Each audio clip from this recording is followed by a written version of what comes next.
कठिनाइयां जब आती हैं तो कष्ट देती हैं, पर जब जाती हैं तो आत्मबल का ऐसा उत्तम पुरस्कार दे जाती हैं जो इन कष्टों और दुखों की तुलना में 1000 गुना ज्यादा मूल्यवान होती है। ओम साईं राम। मैं आप सभी साईं भक्तों के लिए प्रतिदिन साईं सचित पाठ का अध्ययन करने जा रही हूँ। मेरा साईं भक्तों से अनुरोध है, अपना कीमती वक्त निकालकर कृपया इन कथाओं को सुने। मेरा विश्वास है कि आपको पूरा जगत साईंमय लगेगा। जो भक्त शिरडी नहीं जा पाए या जिन्होंने साईं सचित पाठ का अध्ययन नहीं किया है, कृपया ये जरूर सुने। इससे आपको प्रेरणा मिलेगी और जीवन में चल रही सभी समस्याओं का समाधान मिलेगा। ओम साईं राम। श्री साईं सचरित्र अध्याय 1। वंदना। गेहूं पीसने वाला। एक अद्भुत संत।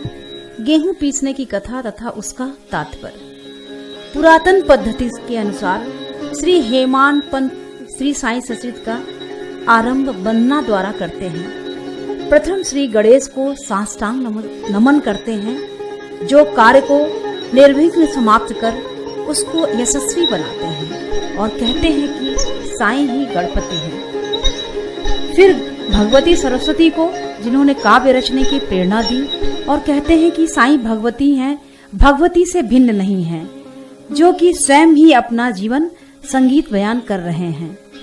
फिर ब्रह्मा, विष्णु और महेश को, जो क्रमशः उत्पत्ति, स्थिति और संहार करता है, और कहते हैं कि साईं और वे अभिन्न हैं, वे स्वयं ही गुरु बनकर भाव सागर से पार उतार देंगे। फिर अपने कुल देवता श्री नारायण आदिनाथ को वंदना करते हैं, जो कि कोंकण में प्रकट हुए। कोंकण वह भूमि है जिसे श्री परशुराम जी ने समुद्र से निकालकर स्थापित किया था। तत्पश्चात वे अपने कुल के आदि पुरुषों को नमन करते हैं। फिर श्री भारद्वाज मुनि को, जिनके गोत्र में उनका जन्म हुआ।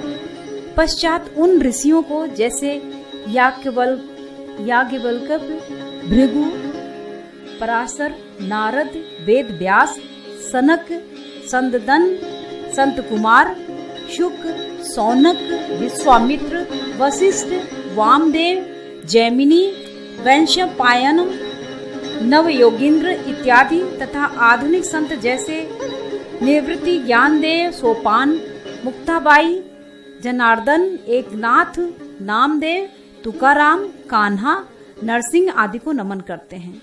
फिर अपने पितामह सदाशिव, पिता रघुनाथ और माता को, जो उनके बचपन में ही गत हो गई थी। फिर अपनी चाची को, जिन्होंने उनका भरण पोषण किया, और अपने प्रिय ज्येष्ठ भ्राता को नमन करते हैं। फिर पाठकों को नमन करते हैं, जिनसे उनकी प्रार्थना है कि एकाग्रचित होकर कथामृत का पान करें। अंत में श्री सच्चिदानंद सद्गुरु श्री साईं महाराज को, जो कि श्री दत्तात्रेय के अवतार और उनके आश्रयदाता हैं, और जो ब्रह्म सत्यम जगत मिथ्या का बोध कराकर समस्त प्राणियों में एक ही ब्रह्म की व्याप्ति की अनुभूति कराते हैं। सर्व श्री पराशर, व्यास और सांडिल्य आदि के समान भक्ति के प्रकारों का संक्षेप में वर्णन कर ग्रंथकार महोदय निम्नलिखित कथा प्रारंभ करते हैं। गेहूं पीसने की कथा। सन 1910 में मैं एक दिन प्रातःकाल श्री साईं बाबा के दर्शनार्थ मस्जिद गया। वहाँ का विचित्र दृश्य देख मेरे आश्चर्य का ठिकाना न रहा।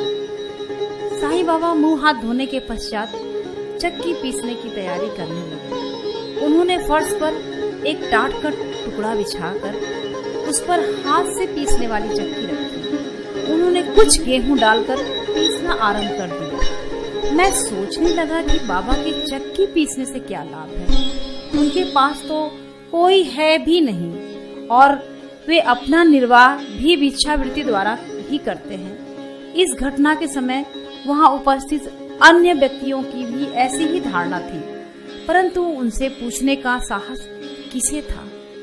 बाबा के चक्की पीसने का समाचार शीघ्र ही सारे गांव में फैल गया और उनकी यह विचित्र लीला देखने हेतु तत्काल ही नर नारियों की भीड़ मस्जिद की ओर दौड़ पड़ी। उनमें से 4 निडर स्त्रियां भीड़ को चीरती हुई ऊपर आईं और बाबा को बलपूर्वक वहां से हटाकर उनके हाथ से चक्की का खूंटा छीनकर तथा उनकी लीलाओं का गायन करते हुए उन्होंने गेहूं पीसना प्रारंभ कर दिया।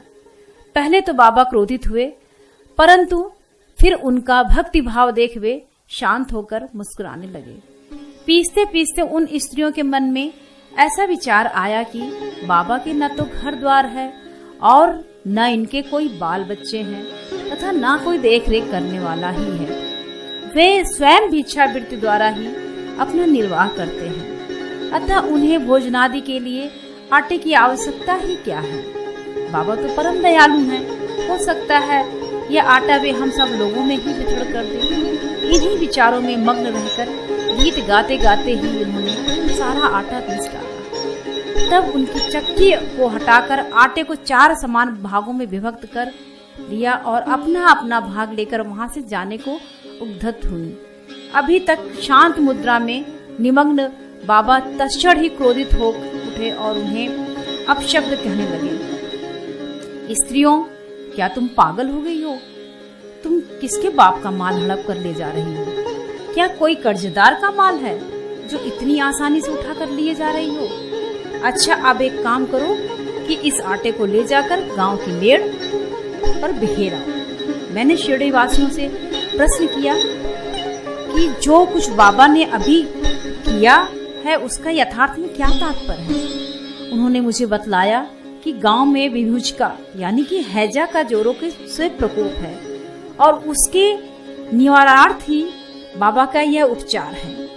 अभी जो कुछ आपने पीसते देखा था वह गेहूं नहीं वरन विभूचिका यानी कि हैजा थी जो पीसकर नष्ट कर दी गई है। इस घटना के पश्चात सचमुच हैजा की संक्रामकता शांत हो गई और ग्रामवासी सुखी हो गए। यह जानकर मेरी प्रसन्नता का पारावार न रहा। मेरा कौतूहल जागृत हो गया। मैं स्वयं से प्रश्न करने लगा कि आटे और विभूचिका रोग का भौतिक तथा पारस्परिक क्या संबंध है, इसका सूत्र कैसे ज्ञात हो। घटना बुद्धिगम्य सी प्रतीत नहीं होती। अपने हृदय की संतुष्टि के हेतु इस मधुर लीला का मुझे 4 शब्दों में महत्व अवश्य प्रकट करना चाहिए। लीला पर चिंतन करते हुए मेरा हृदय प्रफुल्लित हो उठा और इस प्रकार बाबा का जीवन चरित्र लिखने के लिए मुझे प्रेरणा मिली।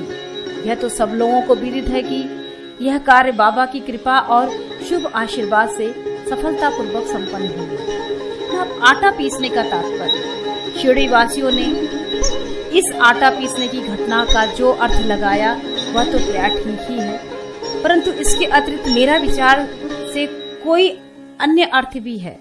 बाबा शिरडी 60 वर्षों तक रहे और इस दीर्घ काल में उन्होंने आटा पीसने का कार्य प्रतिदिन ही किया। पीसने का अभिप्राय गेहूं से नहीं वरन अपने भक्तों के पापों, दुर्भाग्यों, मानसिक तथा शारीरिक तापों से था।